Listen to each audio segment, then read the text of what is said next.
Well, life means జీవితం అంటే ప్రతి క్షణం తెలియని దానిని ఎదుర్కోవడం. and to remain joyful at each moment. ప్రతి క్షణం ఆనందంగా ఉండటం ఆచరణాత్మకంగా కష్టం. అయితే మనం చేయగలిగింది ప్రభావితం కాకుండా ఉండటం. We can create a certain state inside us. మనను ఒక విధమైన స్థితిని సృష్టించుకొని నువ్వు ఆనందంగా మాత్రమే ఉండాలని అనుకుంటున్నావంటే దాని వ్యతిరేక భావనను కూడా దృష్టిలో ఉంచుకున్నట్లే. అది నాణేనికి ఉండే రెండు పార్శ్వాల వంటిది. ఒకదాన్ని కోరుకొని మరొకదాన్ని విడిచిపెట్టలేవు. అవి రెండూ ఉంటాయి. So, idea is to transcend both. ఈ రెండు భావనలను మనం అధిగమించాలి. ఈసారి నువ్వెప్పుడైనా సంతోషకరమైన పరిస్థితిలో ఉన్నప్పుడు దాన్ని సాక్షిగా చూడడానికి ప్రయత్నించు. Witnessing doesn't drag you into the whole picture of it. Let's say when you are being in a sorrowful state.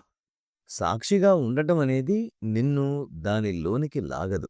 నువ్వేదైనా బాధాకరమైన పరిస్థితిలో ఉన్నప్పుడు, ఉదాహరణకు నీకు ప్రియమైన వారిని కోల్పోయినప్పుడు చాలా ఉద్వేగ భావనలొస్తాయి. ఒక్కోసారి ఆ విచారంలో పూర్తిగా మునిగిపోతాము. And sometimes we are able to witness the whole thing as if. ఒక్కోసారి సినిమా చూస్తున్నట్లుగా సాక్షిగా చూడగలుగుతారు. And so the witnessing సాక్షిగా ఉండటం అనేది ఒక ప్రయత్నరహిత చర్య. అదే మనం ధ్యానంలో సాధించడానికి ప్రయత్నిస్తాం. సాక్షిగా ఉండటానికి, పరిశీలించడానికి మధ్య చాలా పెద్ద తేడా ఉంది. పరిశీలన ఒక చురుకైన ప్రక్రియ. అక్కడ పూర్తి ఎరుకతో, చురుకుగా, ఇష్టంగా లేదా ఇష్టం లేకుండా కూడా మీరు పాల్గొంటున్నారు. అదే మీరు సాక్షిగా ఉన్నప్పుడు అది సహజంగా జరుగుతుంది. వీటిని అధిగమించడానికి గల ఒకే ఒక మార్గం, నీ జీవితం అంతా ఆనందమయంగా ఉంటుందని నేను అనను. ఆ అవకాశం ఎవరికీ ఉండదు. శ్రీకృష్ణుడు, శ్రీరాముడు, సీతామాత ఎవరికీ ఆ విధమైన జీవితం లేదు.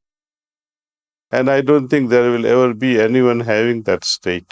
But we can have a sthita pragya state where you are never affected by.